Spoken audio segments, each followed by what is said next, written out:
नमस्कार दोस्तों, स्वागत है आपका हमारे YouTube channel being doctor official में। दोस्तों, राजस्थान प्री वेटनरी टेस्ट यानी आरपीवीटी 2020 काउंसलिंग का प्रोसेस अपने लास्ट राउंड पे पहुंच चुका है। अब जो है इसका ऑफलाइन काउंसलिंग का शेड्यूल जारी कर दिया गया है। बात करेंगे इस वीडियो में इसी पर कि क्या रहेगा शेड्यूल इस ऑफलाइन काउंसलिंग का, कौन कौन इसमें पार्टिसिपेट कर सकता है और डॉक्यूमेंट्स कौन कौन से आपको चाहिए ऑफलाइन काउंसलिंग के लिए, सीट कितनी है ऑफलाइन काउंसलिंग के लिए और कितने मार्क्स पर मिल सकता है आपको कॉलेज, यानी क्या cut off, expected cut off क्या रहने वाला है इस ऑफलाइन काउंसलिंग का। इस प्रकार की संपूर्ण जानकारी इस वीडियो में आपको मिलने वाली है। तो दोस्तों, ये वीडियो काफी यूजफुल और इंपॉर्टेंट है, इसको बिल्कुल भी स्किप मत करना, पूरा एंड तक देख लेना। और साथ ही दोस्तों, वीडियो पसंद आए जैसे लाइक कीजिए, शेयर कीजिए और अब तक चैनल को सब्सक्राइब नहीं किया तो जल्दी सब्सक्राइब कर लीजिए और बेल आइकन को भी प्रेस कर दीजिए। तो चलिए दोस्तों, बढ़ते हैं अपने वीडियो की तरफ। दोस्तों, शुरुआत कर लेते हैं ऑफलाइन काउंसलिंग के इस नोटिफिकेशन से। तो दोस्तों, ये आप नोटिफिकेशन देख सकते हैं ऑफलाइन काउंसलिंग का, जो कि आपने वेबसाइट से भी डाउनलोड कर लिया होगा, नहीं तो मैं अपने टेलीग्राम चैनल पर भी अपलोड कर दूंगा। तो क्योंकि दोस्तों ये ऑफलाइन काउंसलिंग का राउंड है, तो यहाँ पर आपको फिजिकल ही प्रेजेंट होना पड़ता है अपने डॉक्यूमेंट्स के साथ में। तो कहाँ पर जाना है आपको? राजूआस, बीकानेर जो यूनिवर्सिटी है राजूआस, उसके ऑडिटोरियम में यहाँ पर ये काउंसलिंग का राउंड चलेगा। तो वहाँ पर आपको फिजिकली प्रेजेंट होना है और आपको डेट्स बता देता हूँ, आप देख सकते हैं 22, 23 और 24 इस 3 दिन ये जो है ऑफलाइन काउंसलिंग चलेगी। और यहाँ पर आपको ना मार्क्स के अकॉर्डिंग बुलाया, आरपीवीटी में जितने मार्क्स हैं आपके उसके अकॉर्डिंग बुलाया। 607 से लेकर 400 मार्क्स तक के स्टूडेंट्स को 22 तारीख को जाना होगा वहाँ पर काउंसलिंग के लिए। वहीं 399 से लेकर 200 मार्क्स जिनके आए हैं आरपीवीटी में उनको जाना होगा 23 तारीख को काउंसलिंग के लिए। और 24 तारीख को होगा 199 या उससे कम वाले स्टूडेंट्स के लिए 24 तारीख को ऑफलाइन काउंसलिंग का राउंड होगा। अब बात कर लेते हैं दोस्तों कि कौन कौन इसमें पार्टिसिपेट कर सकता है, कौन कौन इसमें एलिजिबल है काउंसलिंग के लिए, ऑफलाइन काउंसलिंग के लिए। तो सबसे पहले दोस्तों यहाँ पर दे रखा है कि जो भी जितनी भी सीट्स वैकेंट है 7th राउंड के बाद में, 7th राउंड का काउंसलिंग हो गया, रिपोर्टिंग और सब हो गई है, उसके बाद में जो वैकेंट सीट रही है उसके लिए ऑफलाइन काउंसलिंग कंडक्ट किया जा रहा है, ठीक है। और उनको फिल करने के लिए ऑफलाइन राउंड कंडक्ट किया जा रहा है। और इसमें केवल राजस्थान के मूल निवास ही पार्टिसिपेट कर सकते हैं जिन्होंने अपना रजिस्ट्रेशन 8 अक्टूबर से लेकर 15 अक्टूबर के बीच करा लिया था, यानी काउंसलिंग का अपना रजिस्ट्रेशन करा चुके हैं वो स्टूडेंट ही पार्टिसिपेट कर सकते हैं। यहाँ पर आप कोई फ्रेश रजिस्ट्रेशन की फैसिलिटी नहीं मिलेगी आपको, ठीक है। और साथ ही यहाँ पर कौन पार्टिसिपेट नहीं कर सकता दोस्तों, जिन्हें भी ऑफलाइन काउंसलिंग के पहले जितने भी राउंड्स हो गए हैं 7th राउंड तक में, उनको किसी भी राउंड में कोई भी सीट अलॉट हो गई थी, ठीक है, लेकिन वो वहाँ पर रिपोर्ट करने नहीं गए। जब भी उनको काउंसलिंग की डेट को और रिपोर्टिंग की डेट को बुलाया गया था वो बीकानेर नहीं गए, एडमिशन की फॉर्मेलिटीज़ पूरी नहीं की, तो वो स्टूडेंट्स इस काउंसलिंग में पार्टिसिपेट नहीं कर सकते, ठीक है ना, नहीं कर सकते हैं। उनको प्रवेश नहीं दिया जाएगा, एडमिशन नहीं दिया जाएगा, कोई भी कॉलेज अलॉट नहीं किया जाएगा। अब बात कर लेते हैं जो भी जिन स्टूडेंट्स को पहले सीट मिल गई थी, यानी उस ऑफलाइन राउंड से पहले जितने भी राउंड्स हुए हैं 7th राउंड तक में, किसी भी राउंड में कॉलेज अलॉट हो गया था, सीट मिल गई थी, लेकिन अब वो चाहते हैं कि मुझे अपग्रेड चाहिए, मतलब तो अपग्रेडेशन के लिए आप जा सकते हैं ऑफलाइन राउंड में, वो सभी पार्टिसिपेट कर सकते हैं। लेकिन आपको सीट का अलॉटमेंट तभी किया जाएगा जब आपकी कैटेगरी के अकॉर्डिंग उस कॉलेज में सीट वैकेंट हो, ठीक है ना, जिस भी कॉलेज में आपको अपग्रेडेशन चाहिए। तो ये आपको ध्यान रखना है। अगर आपको लगता है कि हाँ भाई मुझे इस कॉलेज में चाहिए, वहाँ पर जो है सीट वैकेंट है, 1 सीट 2 सीट जितनी भी वैकेंट है, तो आप जरूर जाइए ऑफलाइन काउंसलिंग में, हो सकता है आपको मिल जाए, ठीक है। नेक्स्ट, यहाँ पर जिन भी स्टूडेंट्स को किसी भी काउंसलिंग के चरण में, यानी कोई भी राउंड हुआ 7th राउंड तक में, कोई भी सीट अलॉट नहीं हुई, किसी भी राउंड में एक भी सीट अलॉट नहीं हुई है, तो वो जो है पार्टिसिपेट कर सकते हैं ऑफलाइन राउंड में। तो दोस्तों, ये हमने बात कर ली कौन कौन पार्टिसिपेट कर सकते हैं। बात कर लेते हैं दोस्तों कि यहाँ पर आपको क्या ध्यान में रखना है ऑफलाइन राउंड में। तो दोस्तों, यहाँ पर जो है ये ऑफलाइन राउंड है दोस्तों, आपको ध्यान रखना है कि यहाँ पर ही आपको ऑन द स्पॉट ही सीट अलॉट की जाती है और ऑन द स्पॉट ही आपको सब कुछ एडमिशन की फॉर्मेलिटीज करनी पड़ती है, यानी कि आपको डॉक्यूमेंट्स, फीस सब कुछ ऑन द स्पॉट ही जो है डिपॉजिट करना होता है, तभी आपको सीट मिलेगी। अदरवाइज अगर आपके पास कुछ भी मिसिंग है, यानी मान लीजिए कोई डॉक्यूमेंट मिसिंग है या फिर आप फीस ले जाना भूल गए, तो फिर आपको जो है सीट अलॉट होते होते भी जो है नेक्स्ट कैंडिडेट को अलॉट कर दी जाएगी, जो भी एलिजिबल होगा उसके अकॉर्डिंग।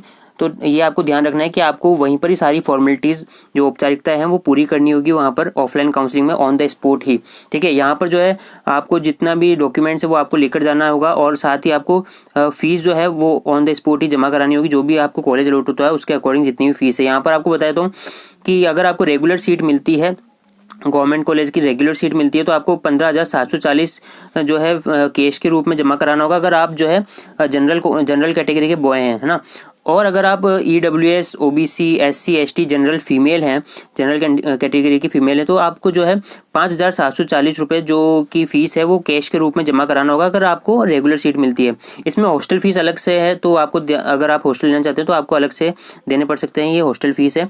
साथ ही जिन स्टूडेंट्स को गवर्नमेंट कॉलेज की पेमेंट सीट अलॉट होती है, तो उन्हें जो है रेगुलर जो सीट है उसकी पेमेंट जो है 15,740 ये तो करनी है कैश के रूप में। साथ में जो है आपको 2 लाख रुपए का जो डिमांड ड्राफ्ट है, जो कि फीस होती है पेमेंट सीट की, है ना, पेमेंट सीट की फीस होती है 2 लाख रुपए। इसका डिमांड ड्राफ्ट किस नाम से बनाना है? Dean CVS Bikaner. ये आपको जरूर रूप से लेकर के जाना ही होगा, ठीक है। ये नहीं है कि आपको टाइम दिया जाएगा कि बाद में फीस जमा करा देना, आपको उसी समय जमा कराना होगा। डीन CVS बीकानेर, इस नाम से आपको डिमांड ड्राफ्ट बना हुआ होना चाहिए। पेएबल एट बीकानेर, आपको पेएबल, वो बैंक वाले को बोल देना कि बीकानेर में पेएबल है ये, तो किस नाम से बनाना है? डीन CVS बीकानेर, इस नाम से आपको पेमेंट सीट के लिए डिमांड ड्राफ्ट बनाना है।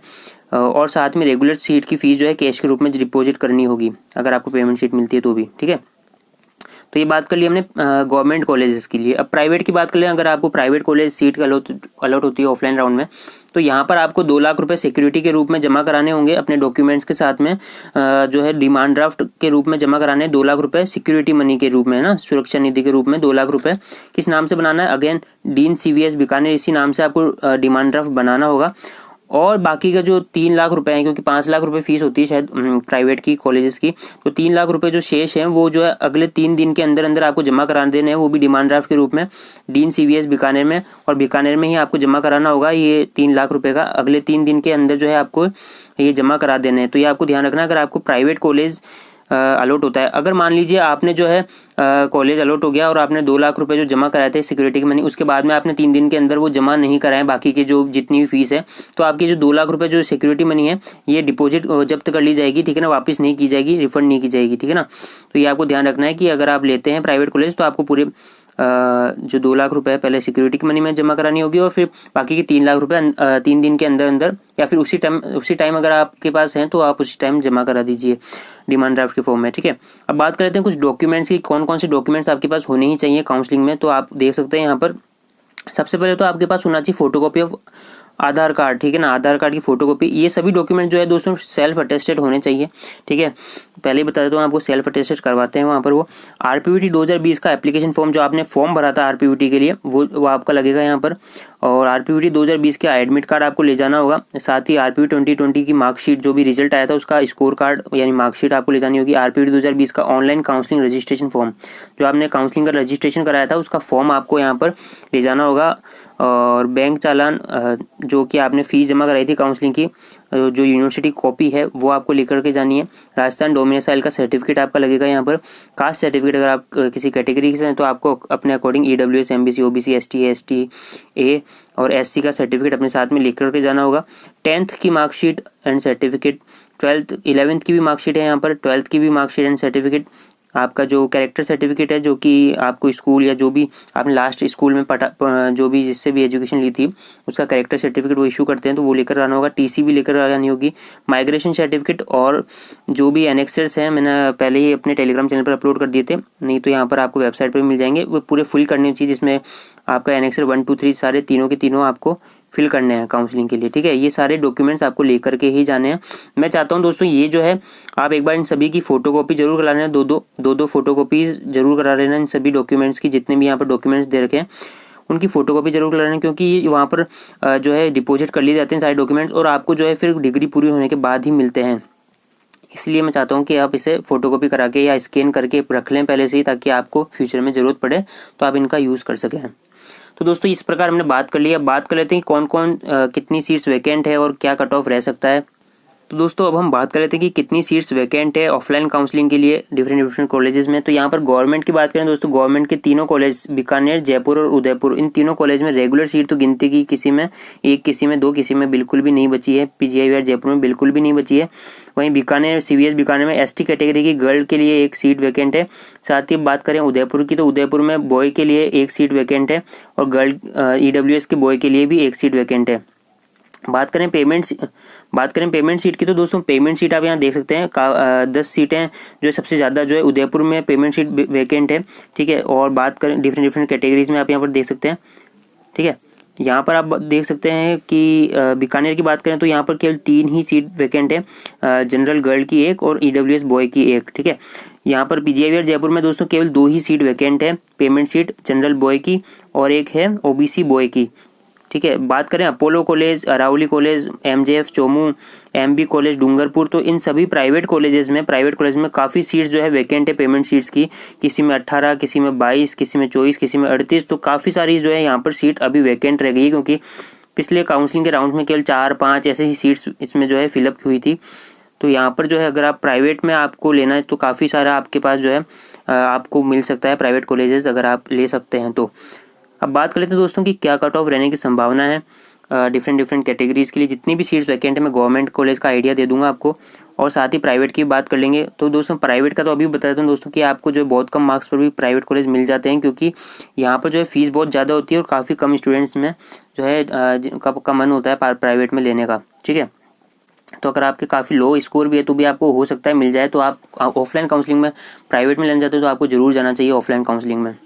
अब बात कर लेते हैं दोस्तों कि क्या कट ऑफ रहने की संभावना है, यानी कितने मार्क्स पर आपको इस ऑफलाइन राउंड में कॉलेज मिल सकता है। यहाँ पर हम केवल गवर्नमेंट कॉलेजेस की ही बात करेंगे, और ये जो कट ऑफ मैं बताने जा रहा हूँ वो बिल्कुल प्रैक्टिकल है, on the basis of vacant seat position.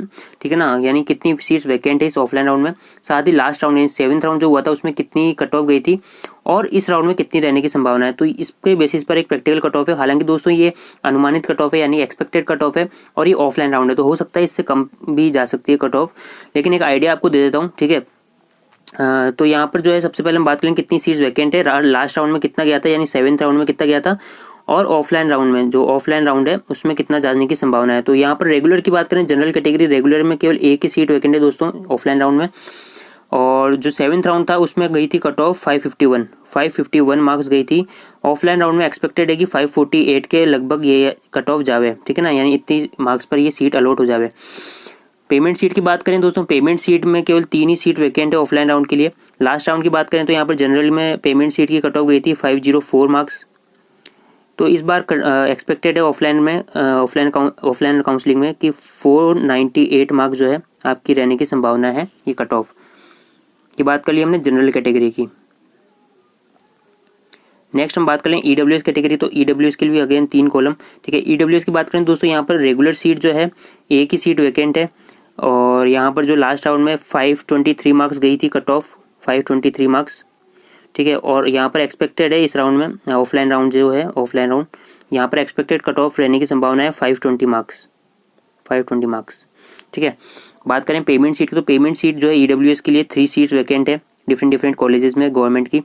ठीक है, तो यहाँ पर जो है लास्ट राउंड में 473 मार्क्स गई थी कट ऑफ। ठीक है, इतने मार्क्स पर मिल गया था ईडब्ल्यूएस कैटेगरी को पेमेंट सीट। इस राउंड में अगर बात करें तो इस राउंड में क्या एक्सपेक्टेड है, तो 465 मार्क्स 465 मार्क्स जो है एक्सपेक्टेड है कि इतना रहने की संभावना है ईडब्ल्यूएस कैटेगरी के लिए। बात कर लेते हैं दोस्तों ओबीसी कैटेगरी की क्या एक्सपेक्टेड कट ऑफ रहने की संभावना है। तो ओबीसी कैटेगरी में दोस्तों एक भी रेगुलर सीट वैकेंट नहीं है, तो इसकी कट ऑफ बताना भी व्यर्थ है। पेमेंट सीट जो है यहाँ पर 4 है वैकेंट डिफरेंट कॉलेजेस में, 4 पेमेंट सीट बाकी है, यहाँ पर वैकेंट है, खाली है। और यहाँ पर 7th राउंड की कट ऑफ की बात करें तो 7th राउंड जो है रेगुलर सीट की बता देता हूँ पहले। रेगुलर सीट में 546 गई है ओबीसी कैटेगरी में, 546 रही है। और पेमेंट सीट की बात करें तो पेमेंट सीट गई थी 498 मार्क्स पर मिल गई थी पेमेंट सीट। ठीक है, यहाँ पर ऑफलाइन राउंड के एक्सपेक्टेड कट ऑफ की बात करें तो यहाँ पर जो है ये तो सेम ही रहेगा। ठीक है, पेमेंट सीट की बात करें तो ये जो है 490 मार्क्स जो है रहने की संभावना है, 490। ठीक है, 490 मार्क्स। बात करें एमबीसी कैटेगरी की, तो यहाँ पर दोस्तों एमबीसी कैटेगरी में यहाँ पर भी बिल्कुल सीट वैकेंट नहीं है, लेकिन आपको 7th राउंड का कट ऑफ बता देता हूँ। ठीक है, तो ये तो खाली हो जाएगा। ठीक है, ऑफलाइन राउंड वाला 7th राउंड में गई थी 506 मार्क्स गई थी रेगुलर के लिए 506, और 458 गई थी पेमेंट सीट के लिए 458 कट ऑफ। ठीक है, ये कट ऑफ रही है 7th राउंड की। ऑफलाइन राउंड में एक भी सीट वैकेंट नहीं है, तो यहाँ पर कट ऑफ नहीं बता सकते हम इसका। बात करें एससी कैटेगरी, तो एससी कैटेगरी की भी एक भी सीट वैकेंट नहीं है अभी ऑफलाइन राउंड में। यहाँ पर 7th राउंड की बात करें कितनी कट ऑफ गई थी 7th राउंड में, 7th राउंड में कितनी कट ऑफ गई थी इसकी बात कर लेते तो 451 कट ऑफ गई थी रेगुलर सीट की, और 339 गई थी इसकी पेमेंट सीट की कट ऑफ एससी कैटेगरी की। बात कर लें एसटी या एसटी ए कैटेगरी की, तो एसटी ए कैटेगरी में एक सीट वैकेंट है दोस्तों रेगुलर और पेमेंट। तो यहाँ पर जो है दोस्तों लास्ट राउंड में जो कट ऑफ गया था 419 मार्क्स गया था 7th राउंड में रेगुलर सीट के लिए, और पेमेंट सीट के लिए एसटी ए कैटेगरी का 213 गया था कट ऑफ। बात करें अनुमानित, तो दोस्तों यहाँ पर जो है दोस्तों एक सीट ही वैकेंट है, तो दोस्तों बिल्कुल जो यहाँ पर 415 रहने का अनुमान है, 415 जाए, ठीक है। लेकिन पेमेंट शीट में दोस्तों हो सकता है ये 200 मार्क्स पर भी मिल जाए, ठीक है, 200 मार्क्स पर भी ये मिल जाए या इससे कम पे भी मिल जाए, ठीक है। तो ये एक्सपेक्टेड कट ऑफ मैंने आपको सभी कैटेगरी वाइज आपको बता दिया है। प्राइवेट की इसलिए हम बात नहीं करेंगे दोस्तों, प्राइवेट का बहुत कम जाएगा कट ऑफ, बिल्कुल, ठीक है। जितना मैंने कट ऑफ बताया दोस्तों उससे कम मान लीजिए, ठीक है ना। जितनी भी डिफरेंट डिफरेंट कैटेगरीज में मैंने आपको कट ऑफ बताया ना, उससे कम का कम रहेगा बिल्कुल। प्राइवेट में कोई सा भी कॉलेज हो, अपोलो, MJF, जो भी हो, ये जो डूंगरपुर में नया खुला है या फिर अरावली है, ठीक है। तो इन सब में जो है जितनी भी कैटेगरी वाइज मैंने गवर्नमेंट का बताया ना, उससे कम ही जाएगा प्राइवेट का कट ऑफ। तो उस अकॉर्डिंग आप अगर जाना चाहते हैं, प्राइवेट में लेना चाहते हैं, तो आप वहाँ पर जरूर जाइए ऑफलाइन काउंसलिंग में। हालांकि दोस्तों ये कट ऑफ मैंने एक्सपेक्टेड बताया है और इससे डिफरेंट भी रह सकता है। तो दोस्तों इस प्रकार हमने कंप्लीट जो है इसमें चर्चा कर ली है ऑफलाइन राउंड के बारे में। RPUT का जो ऑफलाइन राउंड है इसमें कंप्लीट आपको कट ऑफ भी बता दिए, साथ ही जो है क्या क्या शेड्यूल रहेगा और डॉक्यूमेंट्स क्या चाहिए, कितनी सीट्स वैकेंट है, इस प्रकार की सारी जो है डिटेल आपको इस एक वीडियो में बता दी है। तो दोस्तों वीडियो पसंद आए जिससे लाइक कीजिए, शेयर कीजिए और चैनल को अब तक सब्सक्राइब नहीं किया तो जल्दी सब्सक्राइब कर लीजिए। तो दोस्तों मिलते हैं अगले वीडियो में, तब तक के लिए जय हिंद।